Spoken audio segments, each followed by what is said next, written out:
Hi everyone, this is Startup Bright and we're here to talk all things startups related.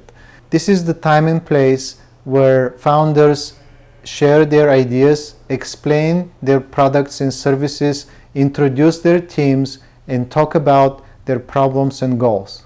With us today we have Cagdas, and he will tell us about his startup. And we met at Tech Day. Tech Day LA. You had a nice booth there, and you explained to us your company, what you were doing. It was really nice. I believe what you're doing is really interesting, and there is need for it. So tell us a little bit about yourself. Sure. I would like to start with a quote that I like. There's a lot of bad reasons to start a business, but there is only one good and legitimate reason, and it's to change the world, said Phil Libin, CEO of Evernote. Most businesses fail or don't grow, either due to lack of vision or differentiation. I started 3 businesses in the past. I produced an electronic nose to give a better air quality to humanity.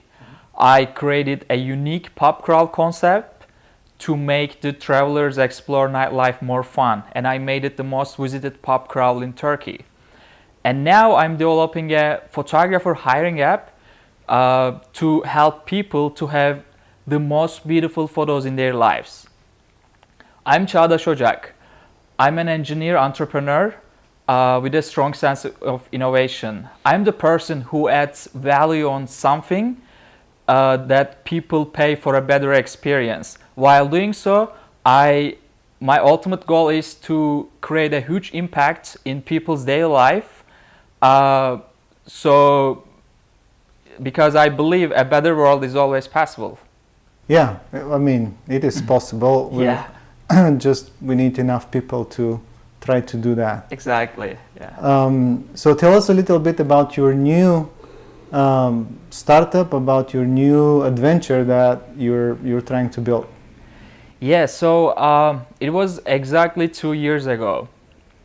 I was an active Instagram user with 900 followers, and I was stalking some random people who had like 100,000 of followers, and I was asking myself, what made these random people Insta famous? And I realized one simple and common thing. They were all posting high quality, gorgeous photos. Mm-hmm. And then I wanted to post also professional photos. And then I tried to find a professional photographer, to like have high quality photo. And then at that moment, I realized that it was a real struggle to find a skilled professional photographer conveniently. Mm-hmm. Either you have to book them in advance or they are too expensive. But there are a lot of talented and skilled photographers out there looking for clients, so it didn't make sense. So I decided to create an online platform connecting skilled photographers with the clients, so people can easily find and book a talented photographers. Are you interested in photography yourself? Are you enthusiast photographer? Or? Sure, yeah. I'm not a professional photographer myself, but I love photography and I'm always learning new techniques. I have a decent camera, so I What kind of camera do you have? I have Canon 700D. Okay. Yeah, it's a mid-level, so yeah. It's a nice camera. Yeah. And I took some photography classes at school, learn, like how to take a proper image, and I really enjoyed it, and I still keep taking some photos. Yeah, nice. I believe there is always need to provide a marketplace for connecting customer with some professionals that offer service that is needed. For example, last time at Cagdas Startups event, you should come, by the way. Oh, sure. There was this guy that they were building a new application. Yeah, so they provide a way for people that want to get haircut with professionals that provide that kind of service. Oh, okay. So it is still again two-sided marketplace. Yeah. but for different service. Yeah. Usually two-sided marketplaces are really hard to bring to life. So my next question for you would be, how do you plan, how do you think you're gonna market this service? How are you gonna market your application?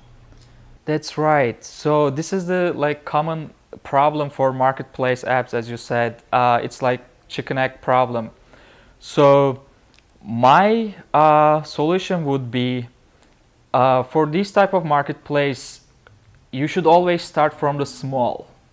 So I didn't launch the app yet, but I have been promoting my apps like over a year. At this time, I met a lot of photographers and potential users, right? So I have already 250 photographers signed up for the app. So in supply side, I already have those people.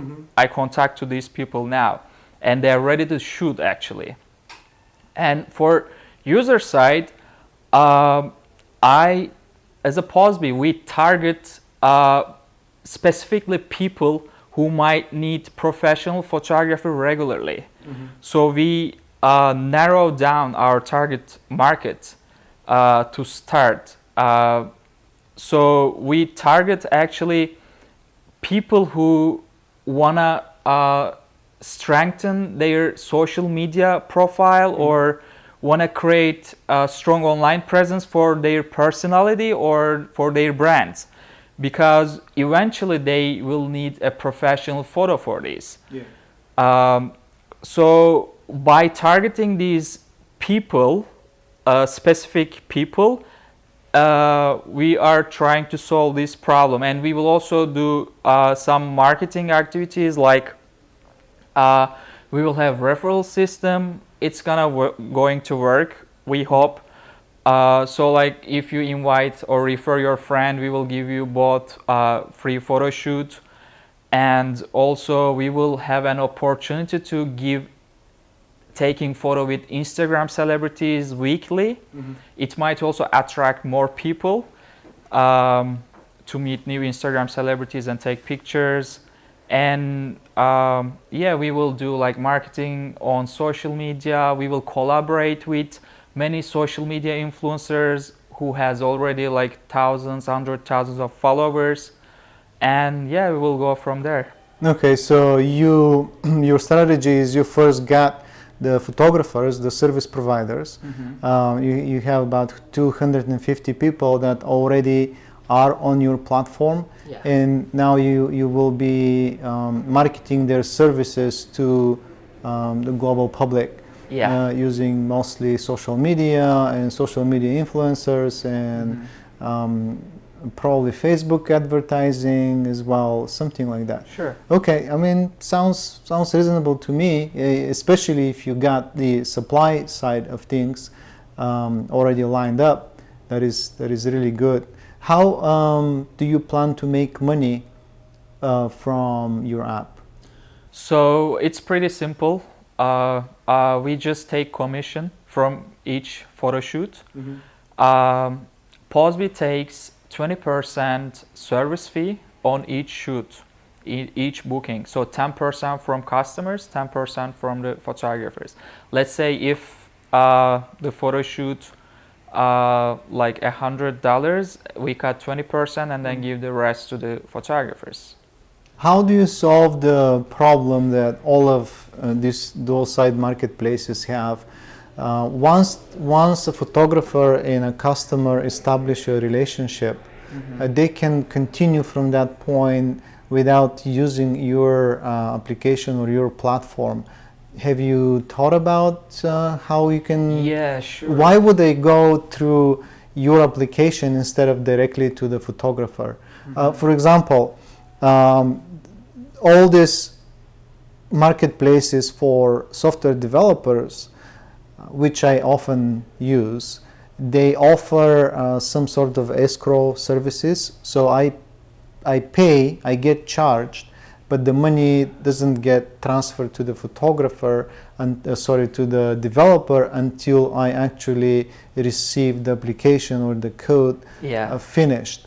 In that way, I would go through that platform because I have the security,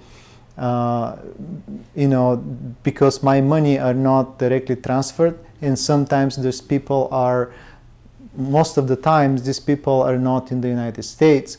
So that escrow kind of service gives me the security and the reason to use that platform. That's right. Yeah, absolutely. So it's a common problem for those marketplaces, but yeah. So people will use Pozbee platform because we have a secure payment process, and also guaranteed photo delivery, and also we protect copyright. That's also important. Like after our clients and photographer met, they can talk whatever they want, they might schedule for another shoot, like without us. We cannot prevent it. How can we prevent that? Like minimize it is like offering a great customer service, and then keep giving them like a great customer service basically. So we should think it for both sides. Like let's talk about customer side, for example. They use our platform. We take their money first, but we don't pay the photographers until the job is done, right? We make sure you got the beautiful photos, and then we release the payment. And if there's any problem during the photo shoot, after the photo shoot, you can anytime you can contact us, and we will try to solve it. So you're on the side of the customer, helping them to resolve any issues or disputes. Yeah, of course. And also we will make sure the photo is delivered on time. And also again, copyright issue, according to our terms of use, photographers cannot sell those photos later. So we also protect customers from, right?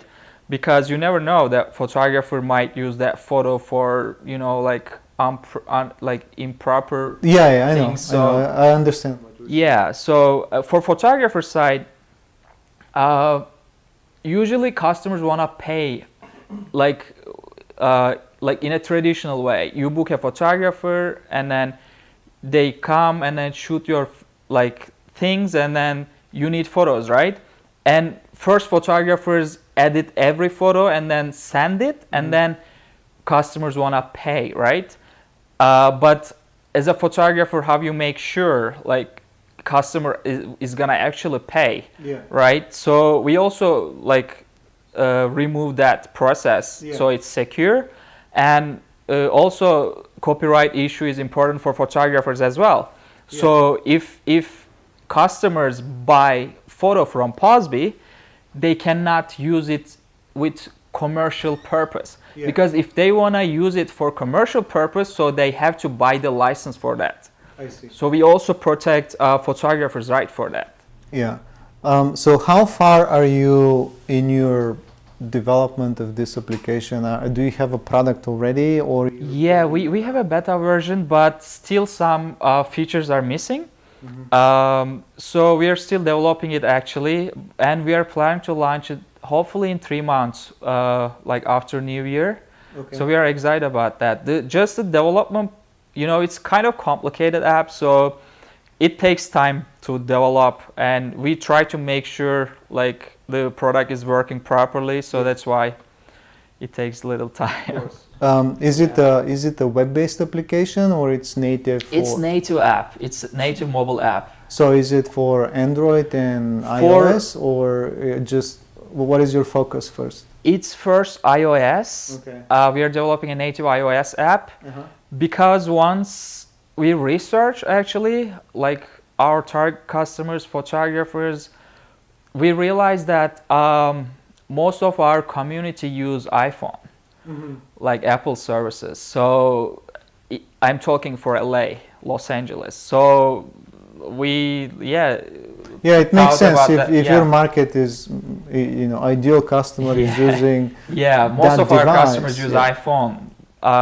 so we decided to start with iPhone. But eventually, when we launch it in different cities outside of United States, like maybe globally for sure, we need Android, because in global the Android usage is more than iPhone. Yeah.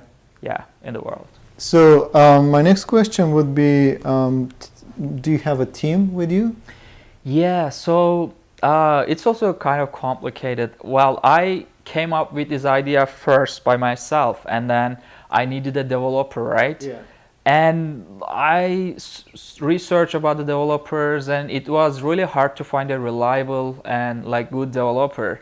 And then I found one actually through a friend. He was really good iOS developer. Yeah. He developed most of the app actually, and then he decided to quit because he is also an entrepreneur. He has also own ideas, you know. He wanted to focus on his own ideas, and then I said, okay. He gave me all the codes, and I needed to find another developer, and I had really like hard time to find another developers. I went through like freelancers. It was not good, and then I found another two developers now from Turkey. They are really good developers, one front-end iOS developer and one backend developer. Now they're taking care of the app, so they are completing the missing features, and then they will make sure it's going to be on the App Store in 3 months. Yeah, it's always good to have good developers and a good team behind you. Is this only the developers, or do you have a marketing person? Do you have business person? You to have a good or successful startup, you have to cover all bases. You have to have a technical person, you have to have a marketing person, you definitely need a business person. Otherwise, as a technology people, we come up with some great tool or great idea, we implement it, and then nobody hears about it if there is no good marketing person that is in your team. Have you thought about this? Are you working on that? Sure, I definitely agree with you about that.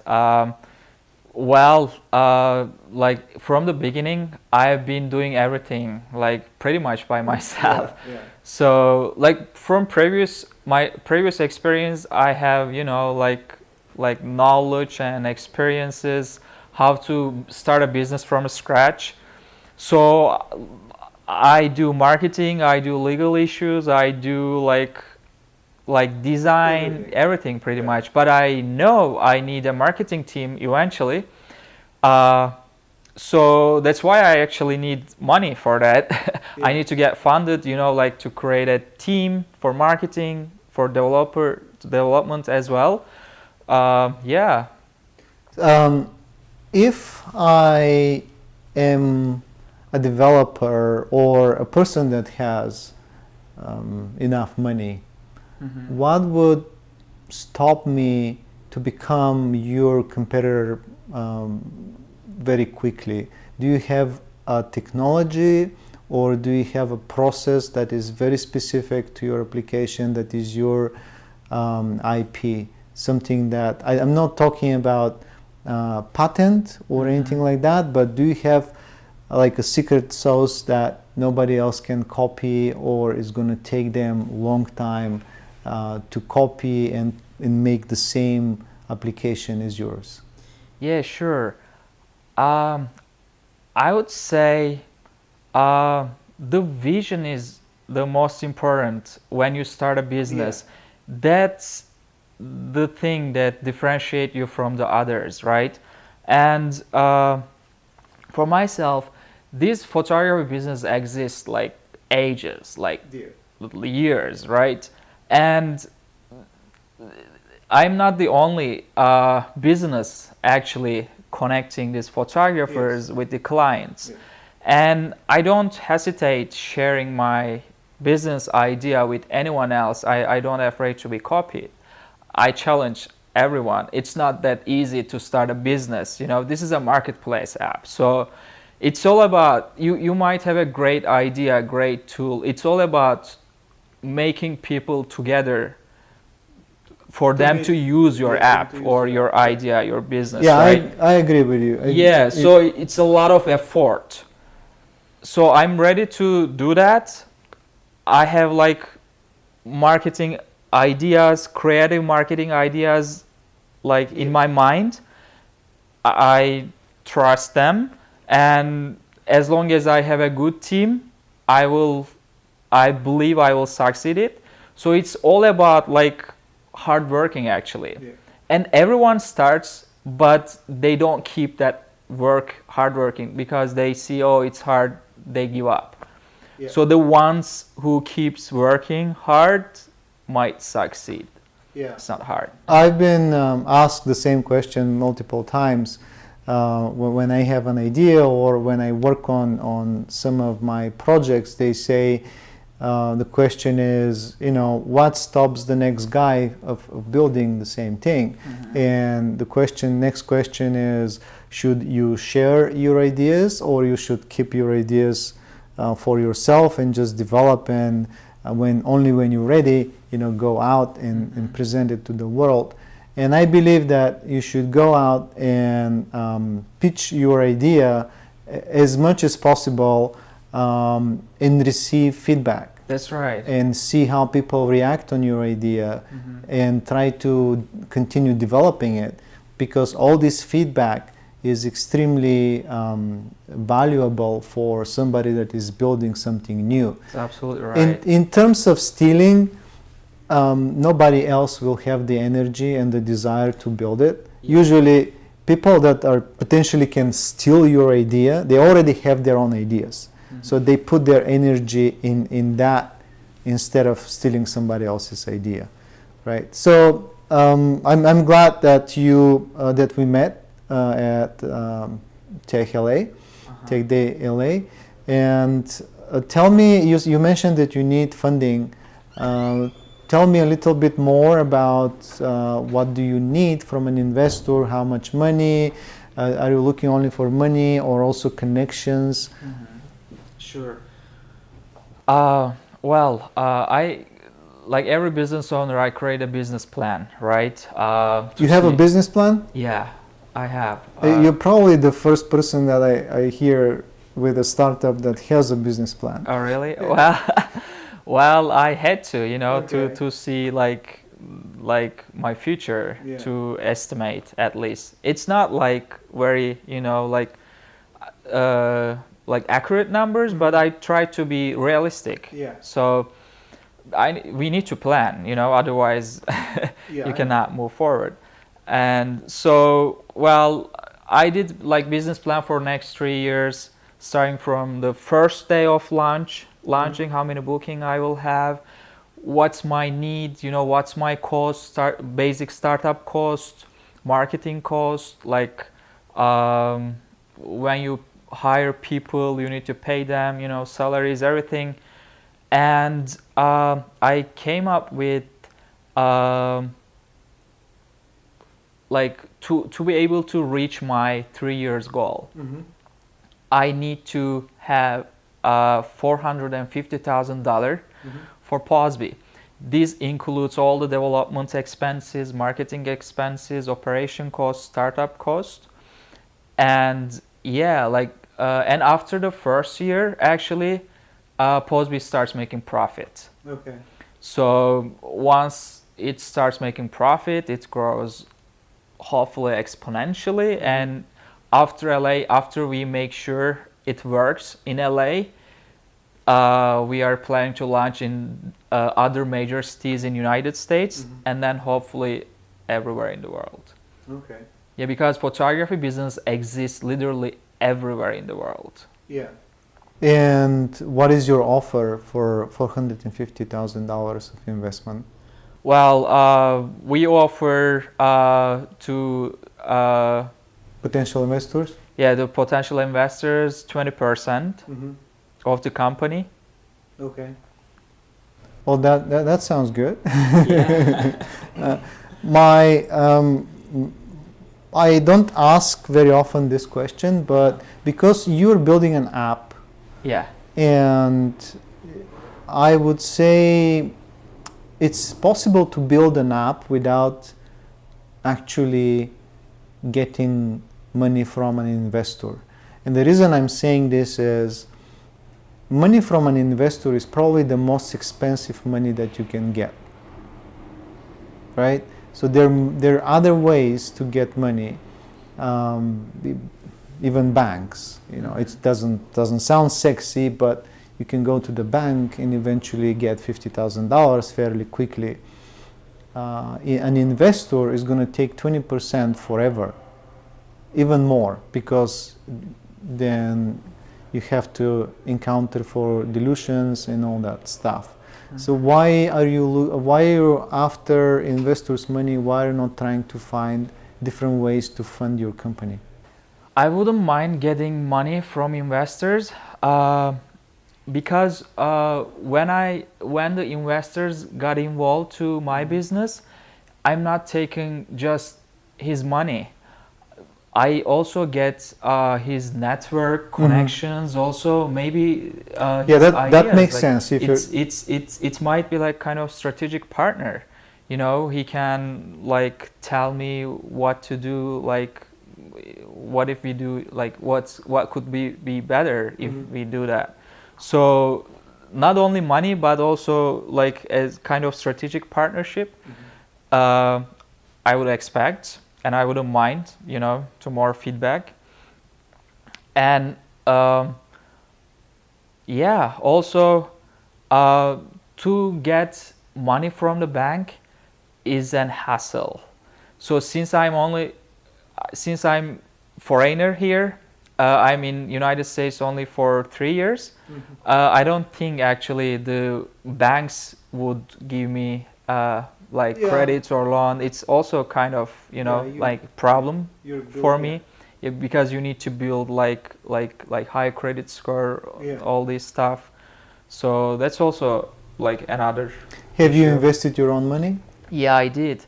Yeah, at the moment we didn't launch it yet, so my business doesn't require too much, so I can handle it. Yes. But once I launch it, I would definitely need more money to cover all these expenses. Right. Yeah, because when you go live, you will need to keep up the customer momentum, service as well. Yeah. Do you plan? How do you plan to use the money that you're going to receive from the investor? How much is going to go for development? How much is going to go for legal? Have you thought about this stuff? How much for marketing? Yeah, when I say I need $450,000, I actually like calculated it, how I came with that number. We have development expenses which cost like around $120,000. So it's about 30% going to go for product development. Yeah, product development, because I will need developer working for me like every day. Yeah. Even after they finish the product, they need to provide me maintenance. Right. If there's something like technical problem, they need to fix right away, because the product is live, so customer doesn't wait for that. So I need to make sure I keep these developers, so I need to pay monthly. Yeah. And then I will need for sure marketing expenses to be able to reach some specific number of users in specific time. I need to do like a lot of marketing activities. Yes. So it's, I can say, almost half goes to marketing, like around 2,050. Yeah. 250, yeah. And then we have like basic costs, like fixed costs, like rent, or I don't know, some operation costs. Yeah. Okay.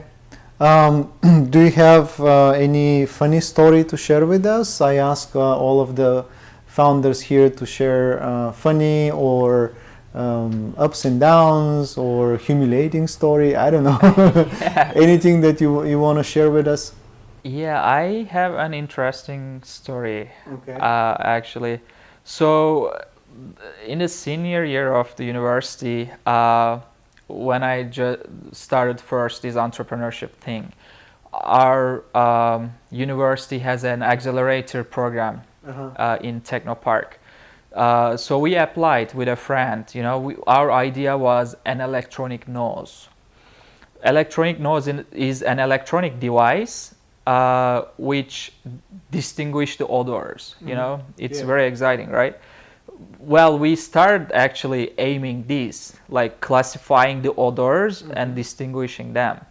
But once we get into that deep, we realized that it was really hard to actually do that, because there's like very complex algorithms, like, you know, in it. So we ended up actually like creating a still smart nose, but like telling you about the air quality, indoor air quality. But while doing that, we were accepted to this accelerator program. So we were in the camp, you know, like 6 months camp. We got a lot of trainings from the mentors or like real business people, successful people. We were like creating a business plan, sometimes change our strategy, whatever, you know, our solutions. So once, one of our solution was actually like prevent this explosion in the mine, like minings, you know. So like, you check know, the like air quality in carbon monoxide level. When the carbon monoxide level goes up, it might explode, like, you know, it's dangerous for the miners there.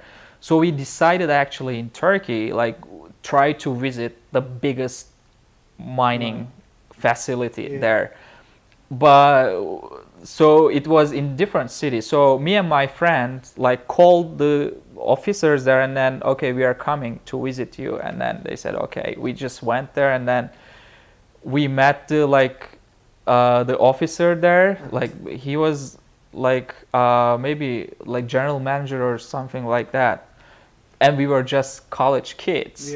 But we were treated like we were in the audit, you know. Like, they were like very respectful to us. Like, they were showing everything in the mining, you know. Like, okay. We were like, it was very funny experience. And then we actually went down to like underground. It's like a few kilometers down. Oh, really? Actually, yeah, where the miners work. And actually, it's also the sad story. There was a big explosion there like 10 or 15 years ago. Like, it was like maybe more than 100 miners were died, unfortunately, because of that explosion. So we tried to, you know, give a solution for that. So we visited that. It was very fun experience for that, like how they treat us, you know. And then, yeah, it actually encouraged us to make something new, you know, something innovative. Yeah, because these people need that. Yeah, and someone you should see the real application of your Okay. Well, thank you very much for being part of Startup Bright. It was really fun talking to you, and I hope to meet with you again in 3 or 6 months or 9 months and just see how you developed. I would like to know when your application is live, so we can, you know, try it, see it, and eventually test it on Startup Bright. Thank you very much. Well, thank you very much for hosting me.